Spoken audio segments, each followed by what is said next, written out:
All right, so I just handed out a problem here in class. It's the ramp problem. So if you're online, you can go into Moodle and go get that. It's right there, ramp problem, page 1 and 2. So you can download those and work on them as we working on these. Now, we're going to work on this in class a bit. So for those of you online, I won't, if we're just working on things, I'll just pause the recording. So just so you don't have to listen to us working on things, that would get a little boring. So you could just, when I'll give you some things to do and just pause the recording and work on them, then start it up again, and then you can kind of check in with us as we work through. So you just kind of pause the recording as you're working through it. So let's have a look at this. All right, so what we have here, we're going to do a little design here. So we got a ramp here. A design problem. So we're going to, and actually I call it a slide. So we're going to have these packages that come in, and they're going to go down this slide and then go into a shock absorber is the idea here. So let's see if we can find a little description of. All right, here we go. So we're going to take this block, we're going to shoot it across this slide, go horizontally, then go down that angled portion of the slide, and another horizontal section, then we're going to run into a shock absorber. And we want to design the lowest cost system that will do this job properly that we can. Now the constraint we have here is the spring of the shock absorber can only compress 3 feet. That's it. Okay, that's as much as it can compress. So what we want to do here is analyze these packages as they come in at the top of the ramp up there, and then analyze this motion, and then pick the cheapest combination of one slide material and one spring that are shown in your handout there that will ensure that the spring does not compress more than 3 feet. So that's our job here, okay?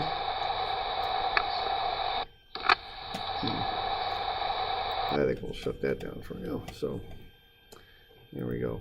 So what we have here is the slide materials. We have 2 coefficients of friction, 0.1 and 0.2.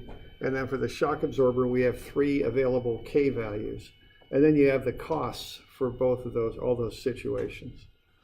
So what we're going to do here is analyze this system and see for each slide material and each spring coefficient how much compression you'd have on the spring. I think that's probably the best way to go at that. All right, so once you find some people you could work with, now think about how many ME types do we got here, mechanical types? Okay. You might want to work with other mechanical types. It's good to know people that you're going to see next year at OSU. That's one little thing about our study groups here is if you got a study group that's a great study group with one mechanical engineer and you're civil and you got a nuclear engineer, next year you're not going to see each other at all. So it's good to get to know some people who are in your major. How about civil? We got some civil types here. Civil type. Okay, so that's good.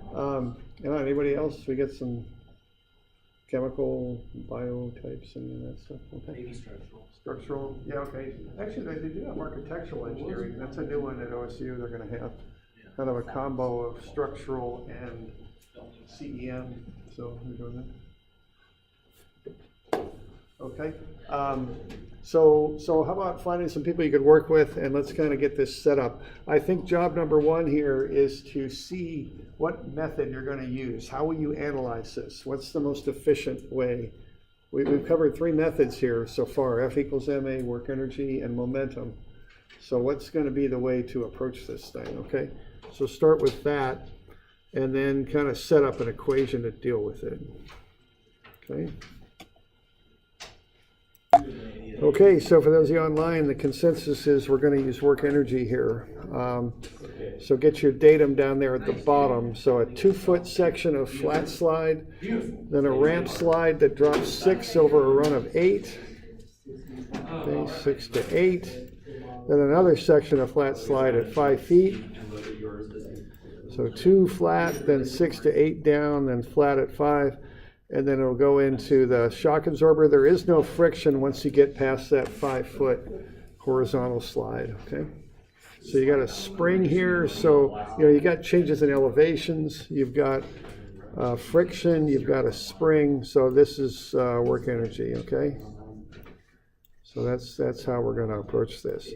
So get that set up, make your unknowns mu and k, and see what sort of work energy equation you can put together on this.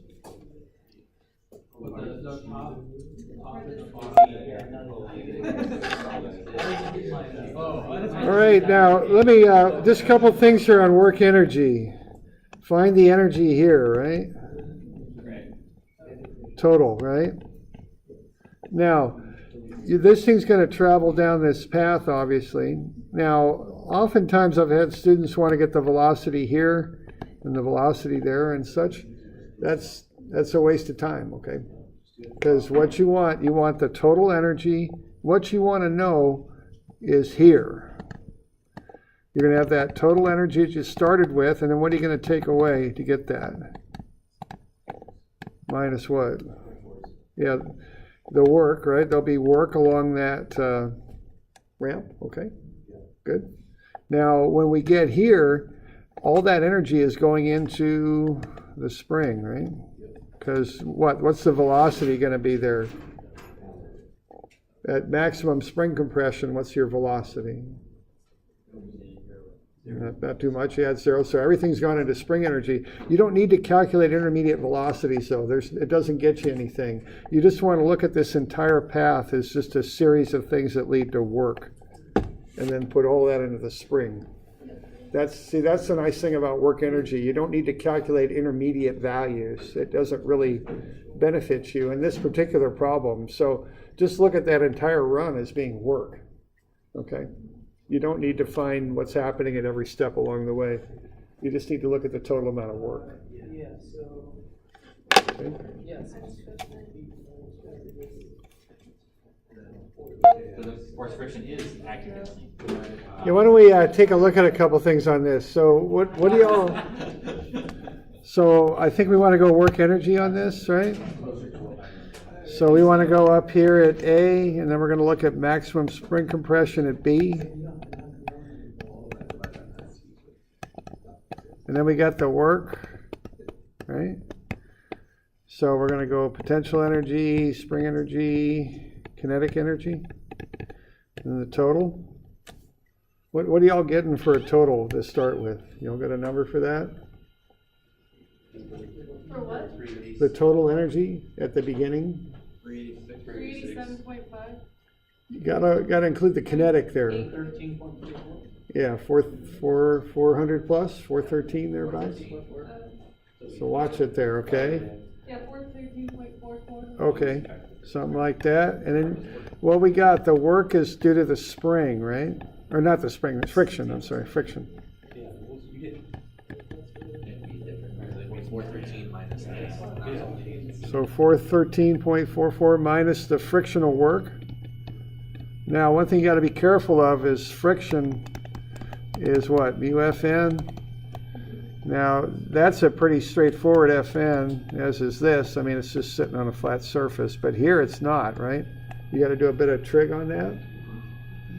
Now, you can just add all that stuff up, but because what you do for your work is you're going to use what work is equal to force of friction, and I guess I'll put a sum in there, times the distance, right? So if you do that, you should be able to come up with a term here. All right, now we're going to put datum down here, right? So what's your potential energy at B? Yeah, it ain't much, it's 0. And if you go to maximum spring compression, what's your KE going to be? Yeah, not much, okay. So you should be able to back into what the spring energy is, right? Okay. Now, now there's different ways to do this. The way I would look at this is I would just leave this as a function, some constant times K and mu, and then plug those in because we're going to want 6 combinations, right? Because there's two mu's and 3 K's, so that's 6 total different combinations of mu and K. and then just check and see whether they're greater than or equal to 3. So ideally, if we look at the successive parts of this, we want to fill in a table like that for all these different combinations of mu and k, figure out what S is, and then have a deal here for cost. And I'd like you to cook up a little spreadsheet or a MATLAB or Scilab or something and print that up and include it with what you're doing, okay? And that's on the back. So whatever you like to use there, Excel or MATLAB, Scilab, that would be fine.